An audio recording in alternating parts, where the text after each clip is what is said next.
Hello everyone, welcome to episode 79 of the Bad Bookers Wrestling Podcast. My name is Chris, and joining me we have Jack today. Say hello, buddy. Hello, buddy. Hello. Before we get properly started and get into the wrestling news, it's come to light, unfortunately, this week, Smoothman has had to leave Bad Bookers Podcast itself and the YouTube and things like that, and it sucks. It honestly sucks. It's been great having Smoothman around and hosting this for 78 episodes. It's been fantastic. I'm genuinely gutted that he can't do it anymore. Yeah, it's out of his control, unfortunately. Yes, work situations and all that. We can't really go into any more other than that. But don't say we'll miss you, bud. Sorry. We will miss him. Yes, we will indeed. And people on Twitter missed him as well. Yes, he did get big responses on Twitter, which I'm sure will have helped. Would have inflamed his ego somewhat. Good. That's what he needs. Yes. There isn't that much. There's not much in terms of news this week. If anything. There's nothing. Because of the draft, nothing's really coming out of WWE at the moment, and AEW is basically as solid as it's been. So the only news there's been is there's a press conference on Friday or something. It's probably a Brawl for All announcement. More than likely that's to do with it's going to be the Strowman Brock, and Tyson Fury thing. Velasquez. The Cain Velasquez thing. Oh god. Brock, Velasquez, Fury, and Braun are going to be there, so it's going to be a Brawl for All. Yay! In Saudi Arabia. Probably. So therefore, it doesn't count. Didn't happen. It didn't happen. Other than that, yes, nothing. We do need to go into predictions. Predictions. It didn't go very well. It didn't go very well, but it was a weird one to predict anyway, to be honest. In typical Smoothman style, he came last. With one. How many? What was there? 10? There was a lot. 3, 4, 5, 6, 7, 8, 9. 1 out of 9. 1 out of 9. To be fair, though, you can't really count the last one, can you? Because it was a no contest. No one won. No one won, so no one gets a point. Still counts as a loss. Yes, it does. His only victory was one that we all didn't call, which was Charlotte Flair. It makes complete sense, doesn't it? It does. I don't know why I didn't go when I was, because obviously I'd called into work late last week. Or Sunday, whenever it was. And I was just rushing with predictions. I was like, yeah, Bayley's taking it. It's fine. It makes complete sense, Charlotte taking it. Yeah, it really does. And Smoothman was the only one who called it in the podcast and went, I'm going to change. Obviously, I changed it and we had a discussion. I know, disgusting behaviour. Well, you weren't there. It doesn't matter. Disgusting behaviour from you. It's only an issue when you're there. I changed back to Bayley and I regret it. So Matt, Jack and myself all got 3 and Smoothman with a... I will do a poll on the Twitter at some point. Yeah, I mean... It doesn't overly matter, does it? It was a borderline pointless pay-per-view. 3 out of 9 is fucking horrendous. It is atrocious, but as I said, they were all 5 matches were added in the last hour and a half of the show. Because I put it in the DMs at like 10:30, was it, or 10 o'clock, something like that. Yeah, it was whilst we were still recording. Luckily, it was just before we got on to predictions ourselves and went, oh god, yeah. We probably should go through the pay-per-view itself, I guess. Yeah. Even though, I mean, I don't know how to grade this as a pay-per-view in total, but I think we'll try and do that. If we're grading it now, I thought it was actually quite a good pay-per-view. It wasn't terrible. We'll get on to the last bit. Yeah, we will. And also, in typical Smoothman style, I will be reading from our good friends at Bleacher Report. Because I have seen the vast majority of Hell in a Cell, but instead of prepping for Hell in a Cell tonight, I prepped for everything else but that. So, clever me. Where are we? That's Hell in a Cell. So we'll start with Natty versus Lacey Evans, which was pre-show, if I remember correctly. It was pre-show. I skipped it. You skipped it. Well, I mean... Just perfectly honest, skipped it. Yeah. Wasn't this the... What did it get won by?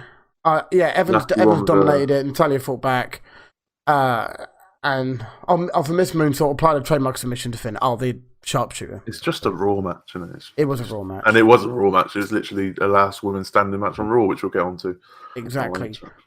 But here we go. This kicking off the show was Hell in a Cell, Becky Lynch versus Sasha Banks. I loved this. This was brilliant. Match. The best women's match of the year. I gave it on my little star ratings thing. Oh yeah, that thing that we should be doing. I gave it 4.5 stars. Yeah, about 4.5 for me. It was fantastic. It was just awesome. A complete. To borrow a phrase from Jaya, it was a slobber knocker of and a half. They just kicked 7 shades of shit out of each other for the entirety of it, and it made every single thing in there made sense. And most of it was unique as well. Like especially the spot where Sasha was sat on the chair, like halfway up the cell. That was cool. I hadn't seen that before, and I was like, "Oh, that's fucking." No, awesome. I've never seen anything like that. That was cool.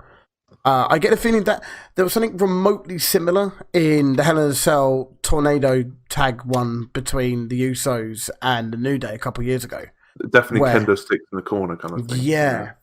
Yeah, it's a whole new level of offense, isn't it? And I really like that. It was again, it was different, and it's not usual you see this style of match, and it was fantastic. Just wailing on each other for the entirety of it. They were absolutely brutal.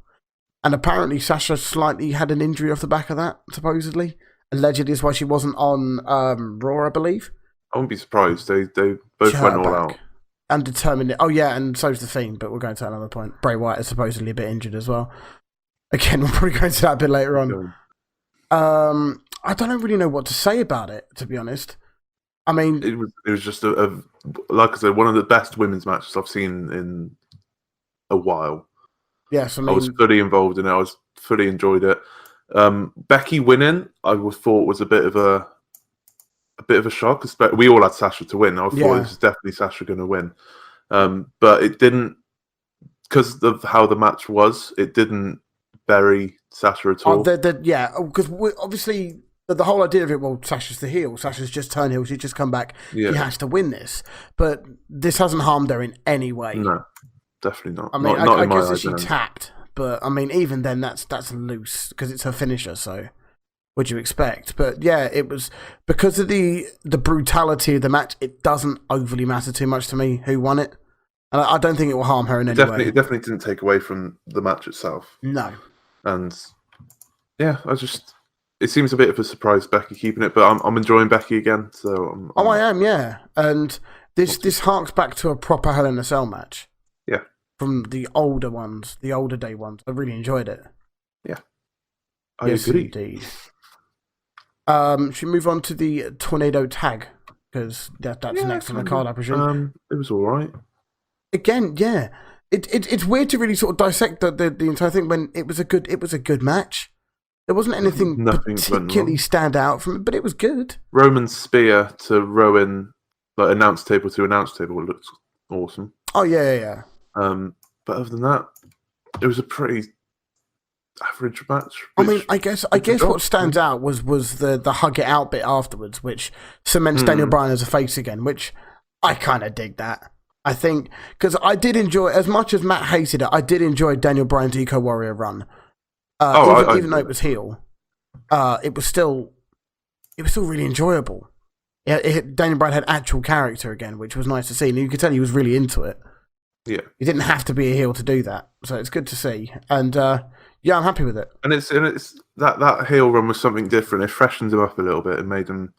It is. You look back on it, and it is ever so slightly a shame that he didn't get to run with it much longer. But thinking about it, it was Kofi Mania, and there was no way that you could stop that. And he played the role perfectly, man. Absolutely. And now he's face again. I'm fine with it. Yeah. I'm happy with that. I wonder where his character goes from here, though. Whether he continues his Eco Warrior-esque style character, whether that sort of fades away a bit. I think it'd be watered down a little bit, yeah, but not in terms. I don't think it would completely go away, but yeah, it won't be as obnoxious. No, I guess not. No, Ali vs Orton. To be honest, I skipped this. I thought it was a really good match. I might let you talk about this one because I don't remember much about it. Once again, it was nothing really stand out. Ali's counter from an RKO. Fucking awesome when he did. Randy Orton went for the RKO and he got out of it by doing a handstand. Yeah, I like that. Yeah, I saw that. Yeah, I remember and then seeing that 5 seconds later, Ali jumps. Does he do a 450? I can't remember what he did. And no, he does his roll through the ropes, and then it's on like a rolling thunder in effect. Anyway. Yeah, and then it's straight into an RKO. But yeah, it was just a enjoyable match. Once again, Orton and Ali seem to do well together, and they do seem to gel quite well, just from previous bits. But yeah, I mean, Bleacher said it was a slow starting match, but it picked up as it went along. And it was a 20-minute match. That wasn't too bad at all. Good to see them get a long while. Yeah. Yarp. Yes, I do apologise that we're whizzing through these. It's just that there's nothing to complain about yet. Not yet, no. So, yes, next on the card with women's tag team title match. I dig it.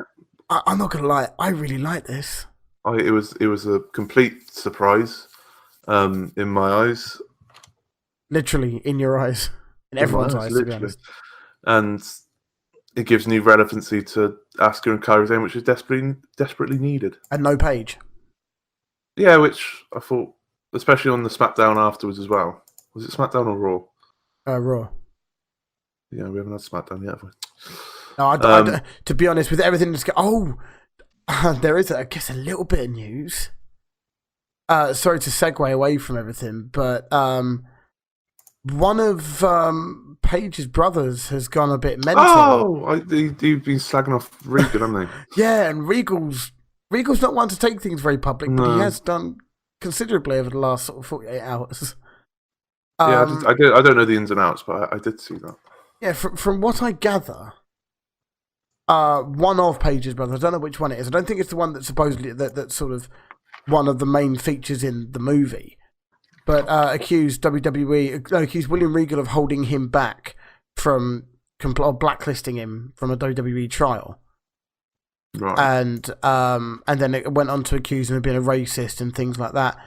And Regal just went off on him on Twitter, absolutely, which is rightly so.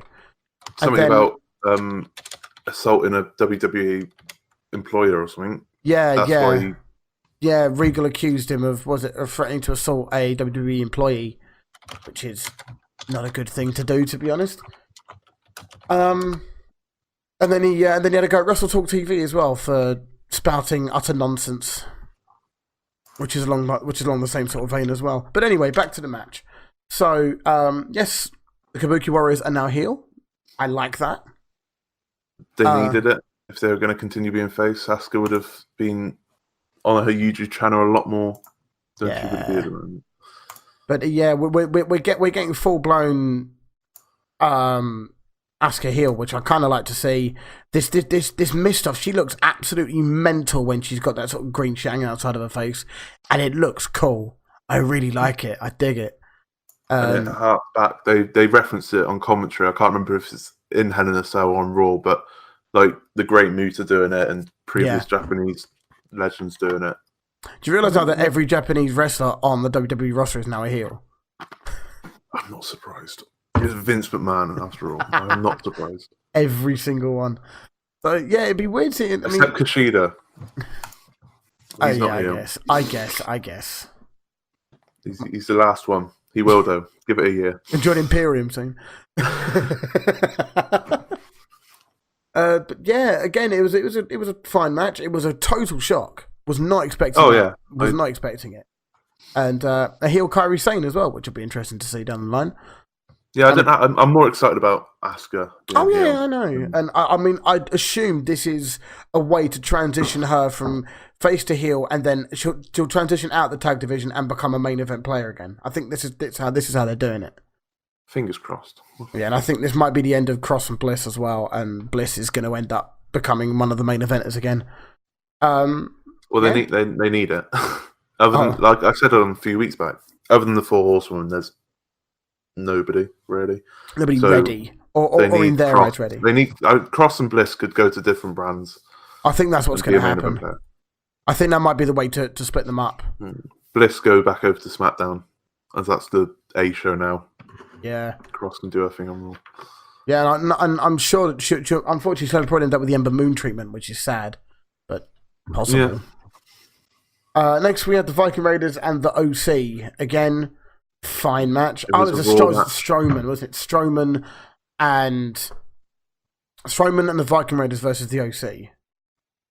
And this was a Raw match, but nothing completely wrong with it. No, not at all. It was perfectly fine. AJ got knocked the fuck out.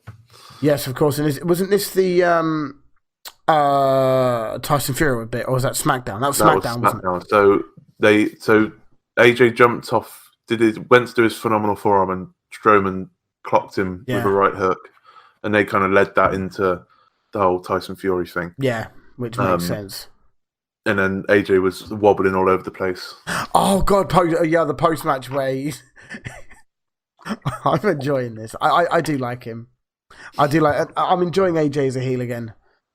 Seems to, because he's got no pressure on him because he's not the top dog anymore. Yeah, and all he's doing, he's just there wrestling with his boys. He doesn't care. Yeah, he's on this new part-time deal, on this Randy Orton contract, wrestling with his crew, enjoying life. Yeah, and earning a shitload of money. I'll tell you what, I think there'd be a lot of us here who'd want to do that. Yeah. Yes. Who won? Strowman and Viking Raiders. There we go. Raiders, yeah. Right then. So next on the card we have Shorty Gable versus King Corbin. I can't believe they actually went with the Shorty Gable thing. They actually did it, because it was reported ages ago that they G, wasn't it? So yes, they filed a trademark for Shorty G. Oh God. I don't remember this match offhand, but you may it was a Raw match. It was a Raw match. Most of this was Raw matches. Like I said, there's not much. I'm sure we'll spend 20 minutes on the main event. Yes, we will. But yeah, Chad Gable won, which I was shocked about. But they're continuing his push, which is awesome because Chad Gable's awesome. Yeah, it doesn't harm Corbin, does it? So. Nothing harms Corbin. I think Matt said it on... Fucker is Teflon. You could... Yeah, nothing will harm him. He is still a main event heel, I think. And 100%. 100%. I think Matt said it on Sunday. That him and Elias a bit less than Corbin, you could do anything to them and they would still garner a reaction from the crowd. The crowd was still booming. That's completely fine. Nothing... Like, the amount of times they've tried to bury Corbin as well. Losing Money in the Bank. There was something this year, the commissioner thing, trying to blame it on him and whatnot, and he's still he's just awesome. Yeah, you can tell he's definitely a Trips guy, isn't he? Oh, 100%. Yeah, he's an NXT Trips guy, isn't he? Yeah, and he's a good wrestler to boot as well. He is, and I think he's just a bit of an arsehole, an actual arsehole as a person, just a little bit, and that's all you really need, isn't it? Yeah. Next on the card, Charlotte Flair and Bayley. Prior to the SmackDown... Sorry, go on. I don't know what Bayley was doing after the match. I'm confused. I was confused by that. But what were you going to say? I was just going to say, obviously, before that, we had the 24/7 champion, Tamina has merch. Nobody's meaner than Tamina. I'm going to buy that merch. Yeah, I don't really need to say anything more than that. And R-Truth pinned her. Top work. Top heel work, that is. I feel horrifically underprepared because I didn't fucking rewatch Hell in a Cell. So I can remember virtually none of this. Bayley and Charlotte, it was alright. The finish of the match was Bayley pinning Charlotte, went for the ropes for leverage, leaning right up to the top ropes. Ref caught her. She was there no, my leg was hurting. I had to stretch it out. Charlotte, big boot, figure 8 straight away. Bayley taps. And then Charlotte's a 10-time champion now. And then Bayley is on... It was 2 minutes on the outside. And Bayley was crying slightly and saying, "Oh, why does this always happen to me?" And it was I was just like, what is this proving? I don't get... It's Dolph Ziggler, isn't it? Yeah, but it's I still don't understand if she's a heel or a face. There's no... I don't know what... You're right, there is no sort of clear defined idea. You could tell the crowd don't know either, because when she came out, there was it was quite silent, but there was some cheers and some boos, and it just felt like people don't know. Yeah. Because at the moment she's... a face in the sense of her entrance and her moveset and how she behaves in the ring for the majority of it. But then when she's with Sasha, she's a full heel. But then in backstage segments and in other areas, she's very much a face. I guess they're trying to sort of weave the lines between the two with her. But that just leaves us and the crowd fucking confused. Because, I mean, as a wrestler, from what I gather, what you want is a reaction. If you're a heel, you want to get booed. If you're a face, you want to get cheered. If you're a heel and you're getting cheered, then obviously, you know, Adam Cole, baby, whatever. But if you're a face and you're getting booed, that's a problem. But with Bayley, they've confused this so many times that no one knows how to react to her. So no one's conditioned to work out how to react. Yeah. So I was like, even Charlotte. I don't know if she's a face or a heel at the moment. She's pretty face. much between. Yeah, but she's working with Becky. She's a face. Yeah, but she very much acts like a heel most of the time as well. But what's the difference between being a heel and being arrogant? Because Charlotte Flair's always been arrogant. That's true. That is true. Yeah, Charlotte won anyway. Yes, she did. 10-time champion. The shows face all of that SmackDown's women's division. The hot potatoing of it at the beginning of the lineage. Didn't she change it? Didn't they change titles every 2 weeks? Oh, her and Sasha. So her and Sasha, Charlotte would win on pay-per-view, and then they would have a rematch on Raw, and Sasha would win on Raw. And then Sasha couldn't ever defend her belt, could she? She always lost on her first defense. Be pay-per-view, which then Charlotte won. Because Charlotte went through that stint of she never lost at pay-per-views. Yes. And now we come to Hell in a Cell for the Universal Championship. Seth Rollins versus The Fiend. Right. What do I even say? I mean, Fiend's entrance is still awesome. I still don't quite understand why the whole ring and the whole lighting was red. No one in the arena could see it properly. They did it with Kane once, if I remember. Yeah, and it was shit. Yeah, no one could see then, so I don't know why. No. But I guess it adds to the ambiance. Are we going to even talk about the match itself? Or are we going to talk about all the shite at the end? There's not much point talking to the match at all. It ended. I'll let you go, and then we'll. I don't know where to start. I don't know where to start. There's so much. Okay. So much to talk about. I guess we start with fucking Seth Rollins hitting him with about 20 stomps. I think it was quite cool that Bray kept on kicking out at one. Yeah, I wasn't angry about that. I wasn't even angry. That weakens the stomp a little bit, but is the Fiends stronger than Brock Lesnar? Yes. Right now, yes. Because the Fiend is OP. Simple as that at the moment. The Fiend is a new character that hasn't really been tested yet, so we, in theory, don't know. I mean...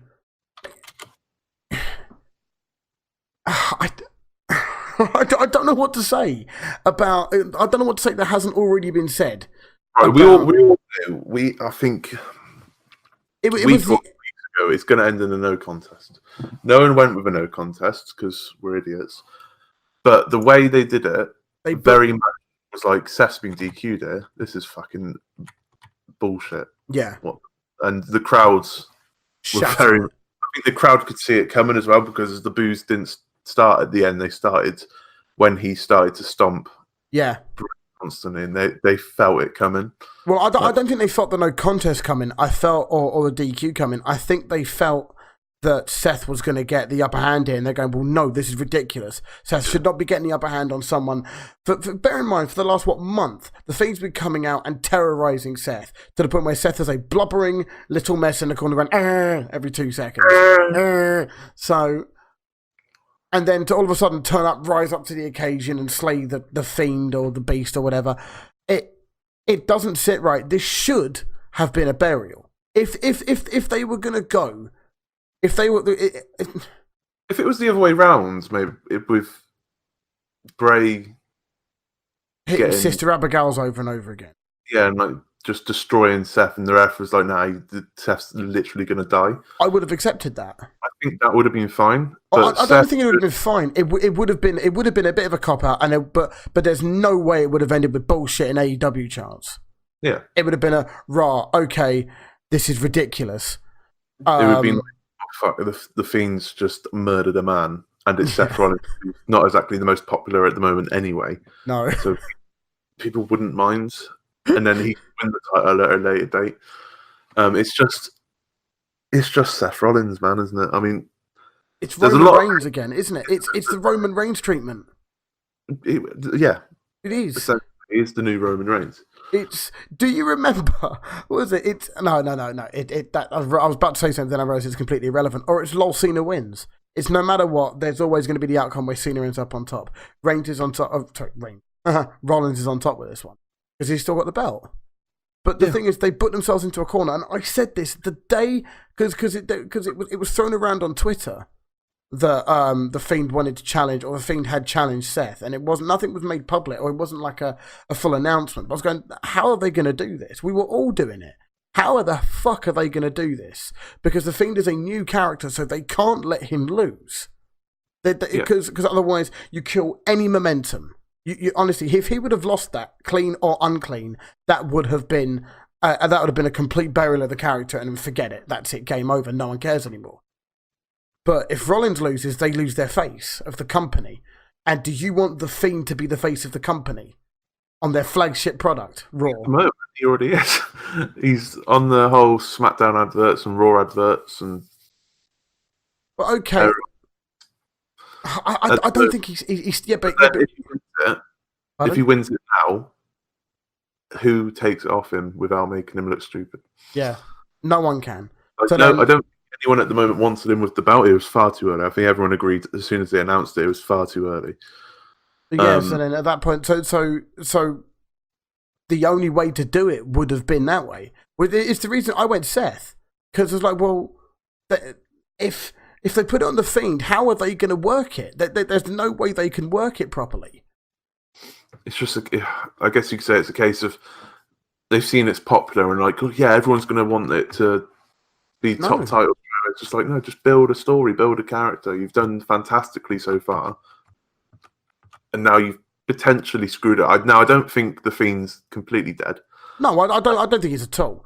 I hope to think that they will, in effect, scrub Hell in a Cell from our memories. They'll, because let's be honest, I mean, even with the Raw that we're going to talk about in a minute, it's very clear that all of this was rushed. Oh, yeah. Because of the season premiere, and I think, to be honest, a little part of me thinks because of the popularity of AEW, but we might get to that at some other stage. But they've definitely rushed or altered their booking in the run-up to this. And now they've been booked completely into a corner, and they're going, how the fuck do we fix this? And I mean, the Melt was reporting that it was uproar backstage and everyone was fuming about it. I think it's ridiculous. This is awful. And of course, you had the watch along with X-Pac going, oh, X-Pac, I love you now. I love you. Sean Waltman, you don't get X-Pac heat ever again because of the simple phrase you went. You might...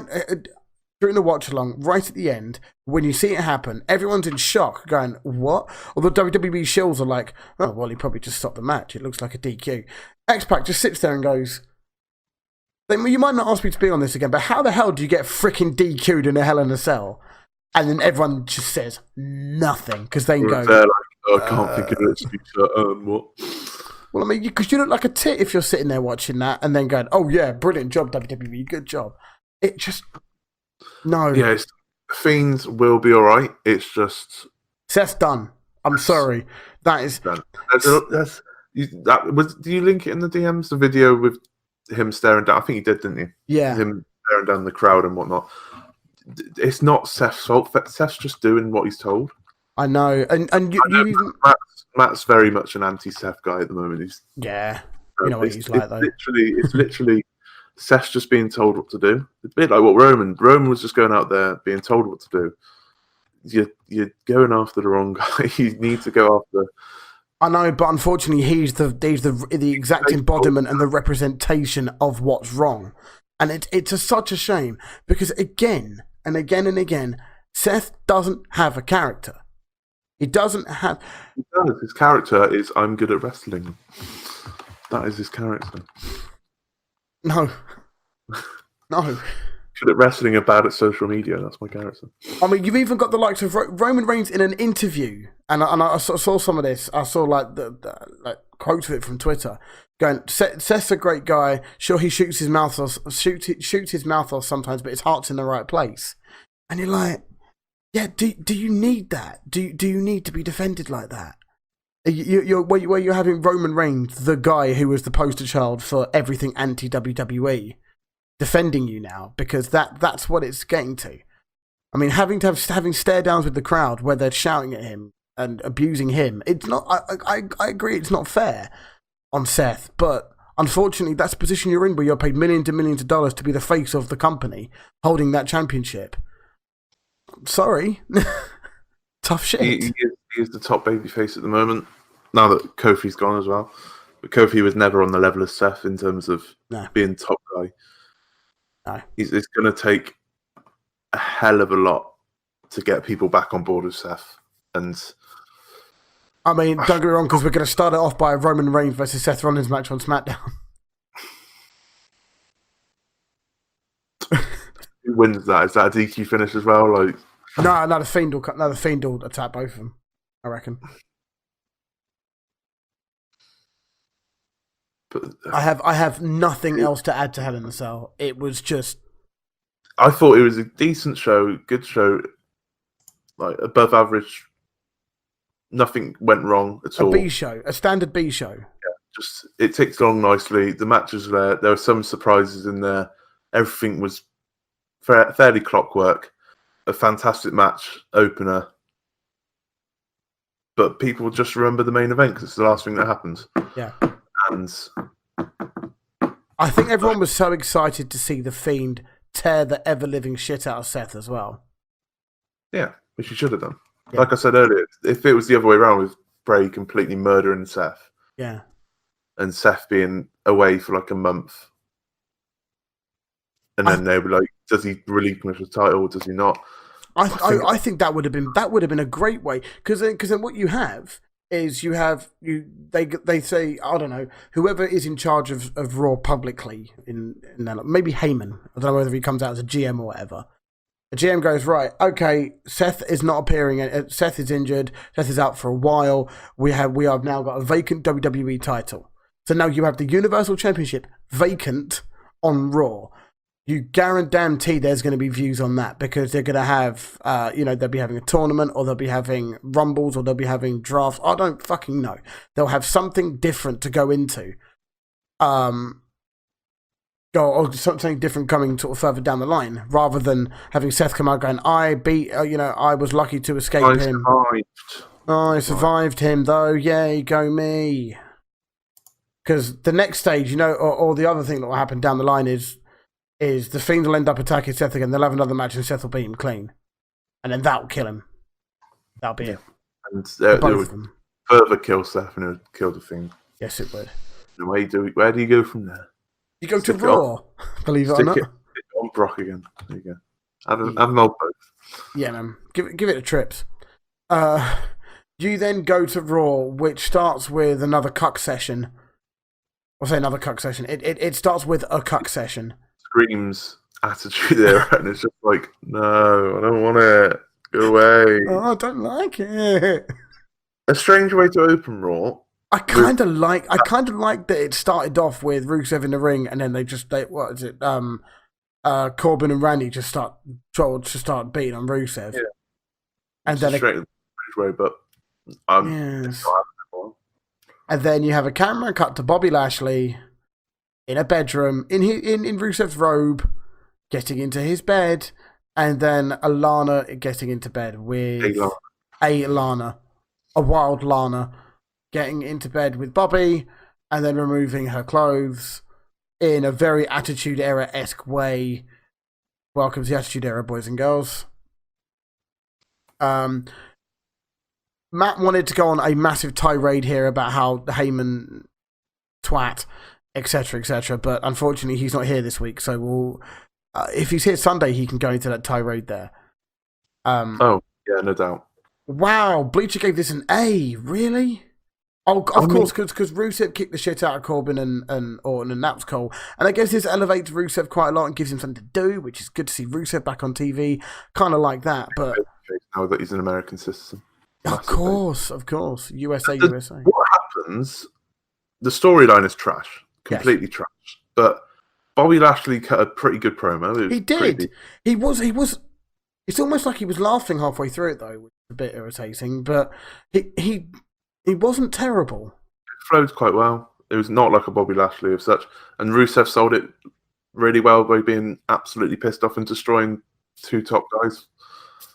Yeah. It elevates everyone. But in the context of things, the storyline is just... Oh, storyline is terrible. I really don't like it. But, you know. Played their role, but I guess it's making the best out of a bad situation. It's a perfect scenario of that. It is. As long as it doesn't lead to Rusev finding a girlfriend of some sort, and then having a mixed match tag. That's going to happen. We don't need a Dolph Ziggler summary. No, it's going to happen. You're going to get that.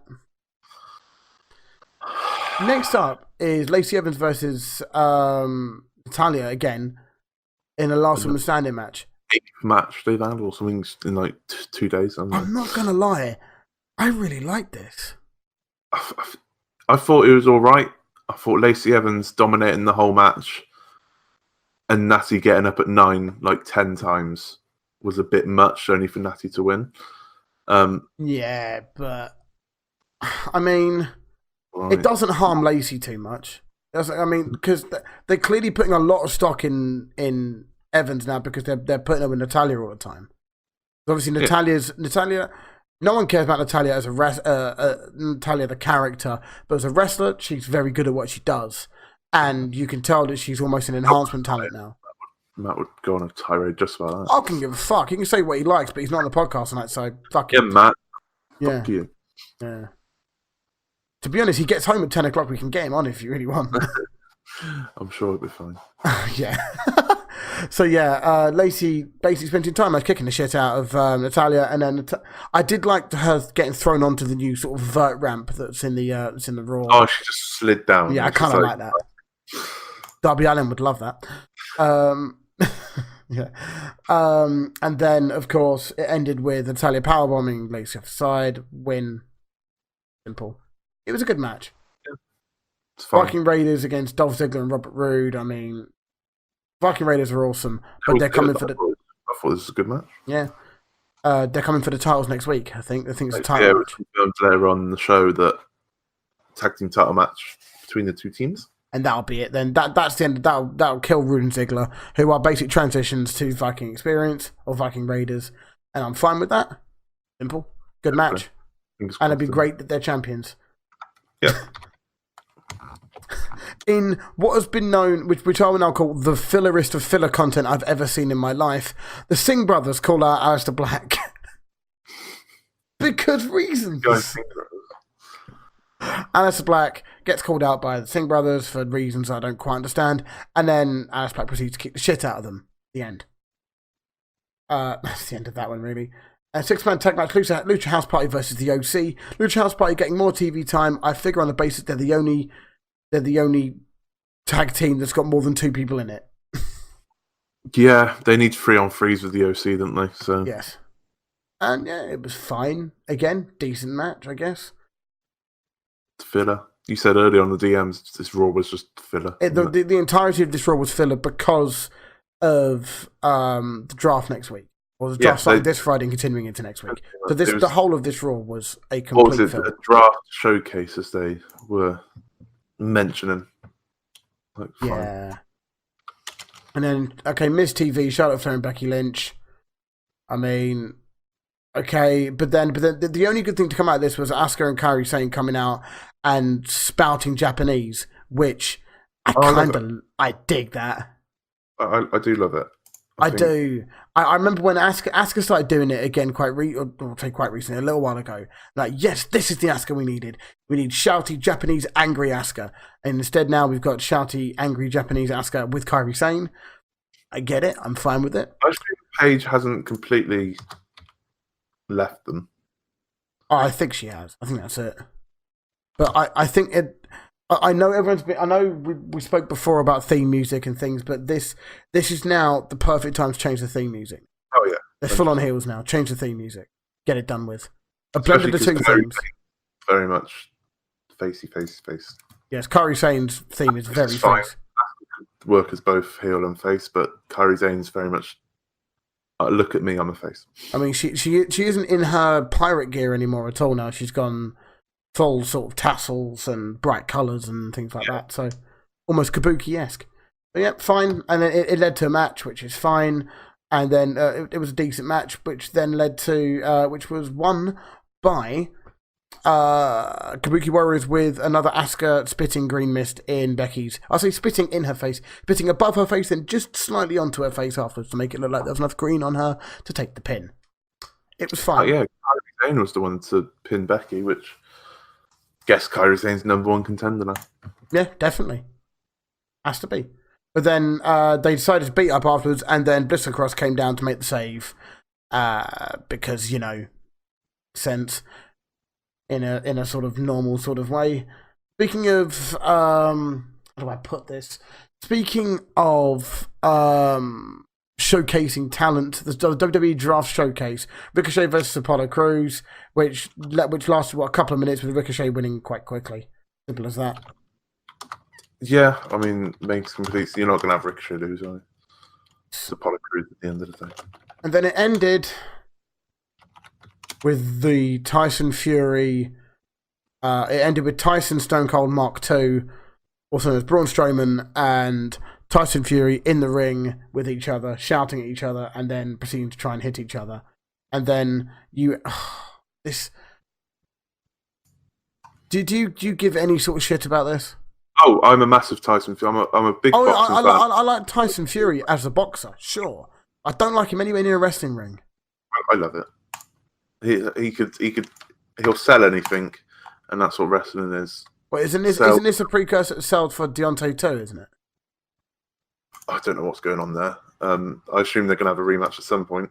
But in the meantime, yeah, fuck it. Fight Braun. Line of the night from Tyson Fury. How many titles have you won, Braun? Oh. Yeah. I'm an undefeated heavyweight champion. Yes. How many heavyweight championships have you won, Braun? Oh. Shots fired. Yeah, I absolutely don't mind Tyson Fury being there. Because I love the bloke. I love him. It's fine. Give Braun helps them keep on losing title matches. I mean, I guess in a positive spin, it'll be different. I guess it'd be something different. But yeah, it ended with both of them trying to brawl with each other, but the entire locker room separating them. I hate it when they do that. It went on for a bit too long. It did go for a while. Again, filler. I had to fill 3 hours of TV with nothing new. How long did the Miz TV last? Miz TV was 25 minutes, I'm sure. Miz TV went for fucking ages. Or just Miz TV? Miz TV. And Miz TV went on for ages, didn't it? What, are you in that 25 minutes? Are you including the match as well? I guess. I was going to say, because I can't remember the segment being 25 minutes. That's mad. Fair enough. Well, again, that was Raw. No mention of the main event. Nothing, just sweep it aside. Never happened. We'll deal with it another time. Because if the Hell in a Cell main event, they had a little video package of Bray and Seth. Oh, of course, they just didn't do it, did they? Well, it was very simple. It was actually a brilliant idea not to have Seth anywhere near TV. Just don't have him anywhere near it for now. If they want to keep Seth's integrity going, they can't have him anywhere near TV. But then he's now booked to face Roman on Friday. I wonder how that's going to go. Brilliant. It's going to be the biggest cheer for Roman I've ever heard.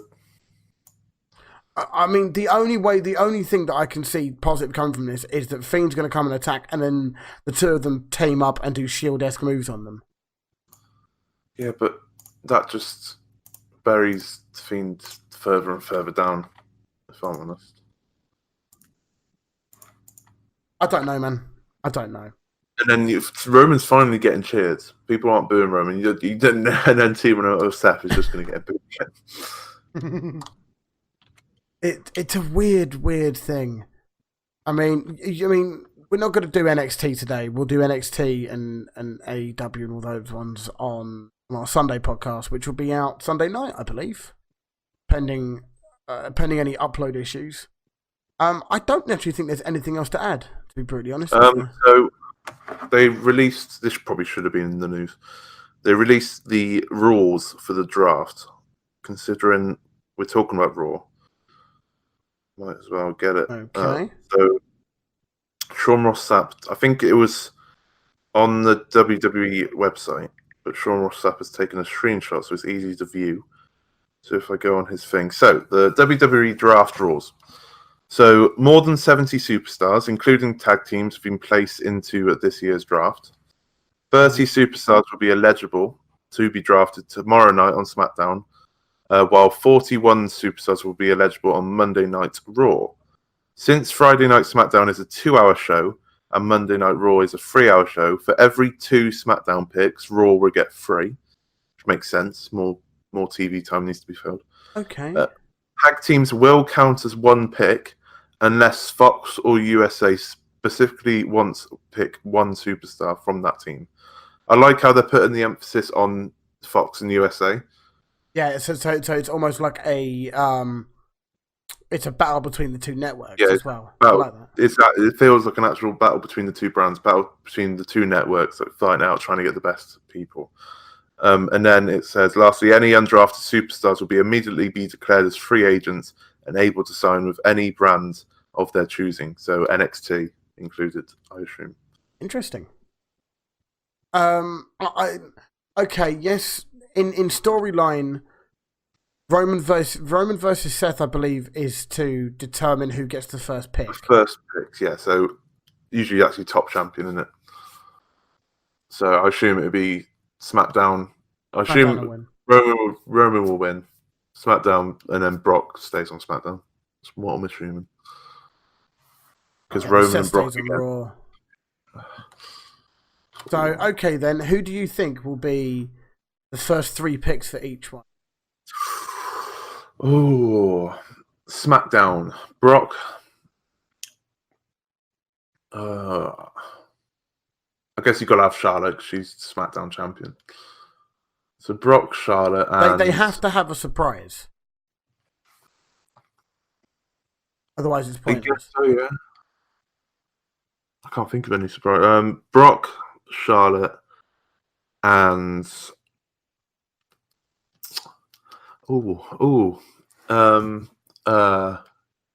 they need big names on SmackDown. Who's the US champion? AJ. The OC. The US title goes to SmackDown then. Yeah, and then Shinsuke can drop onto Raw. Yeah, Brock, Charlotte, and Shinsuke, and then on Raw, I think Seth will stay there. I think Roman's going to stay on Raw, on SmackDown. So Seth on Raw, Becky will stay on Raw because she's champion, and then Bayley will go to Raw as well. Well, you think they're going to split? You think they're going to split Bayley and Sasha? Yeah, no, is Sasha on Raw? Sasha's currently Raw. So Sasha's on Raw. I think Bayley will go over to Raw. Yeah. Maybe they'll do that. Bayley will go over to Raw. Because if you want to solidify Bayley as a heel, you need to have them together. Yeah. And then that's when you could potentially move Bliss and Cross over to SmackDown, build a SmackDown tag division around those 3, with Ember Moon and whatnot. Yeah. And have 3 of the 4 horsewomen on thing. And then that leads to, you could say, like, whenever Ronda comes back, if she does come back, stick her on SmackDown. And then you can have that, what was supposedly the WrestleMania main event before Becky Lynch's whole rise to the top of Ronda and Charlotte. Yeah, that makes sense. Yeah, I'm gonna. Yeah, I guess we should probably call it there then. To be honest, we haven't really got much else to discuss, but we'll be back on Sunday to discuss NXT, maybe NXT UK, but definitely NXT. Oh, I've binned NXT UK off my viewing schedule because you got rid of it. Just no time. Smoothman said it like last week. Like, what was it? 9 hours Raw, SmackDown, NXT, AEW, 9 hours includes an hour for 205, which I love 205 live, but I'm not watching that. I don't think that'll be a thing for much longer, but again, we'll get to that. An hour, so an extra 11 hours if you include NXT UK, and that is insane. I got a job, man. I got to sleep at some point. I think. I mean, I've seen highlights of NXT and AEW. Both were very, very good to watch. So if you do get a chance, NXT, we'll speak about in depth. NXT was all right. I thought last week was better, but this all right. Yeah, I haven't seen anything from AEW. I haven't watched it yet. Okay. And then we'll discuss Friday Night SmackDown as well. So then, I guess all I need to say now is thank you guys so much for watching. Thank you for popping by, Jack. Much appreciated. We make sure you leave your 5-star reviews on Spotify and iTunes and whatever it is called now. I can't remember what it's called. Check out our website, badbookers.com. We are sponsored, of course, by PowerSlam TV. There we go. Use the code BADBOOKERS to get your first month for free. I'm terrible at this. And thank you guys very much. We will see you soon. Say bye-bye. Patreon. Check it out. Bye. Bye. Are you tired of the same old pro wrestling? Then check out the amazing action on Powerslam.tv, the biggest indie pro wrestling channel in the world. Get over 4,000 hours of the best pro wrestling events from over 110 of the biggest names in the industry from over 15 countries around the globe. Get your free trial today at Powerslam.tv.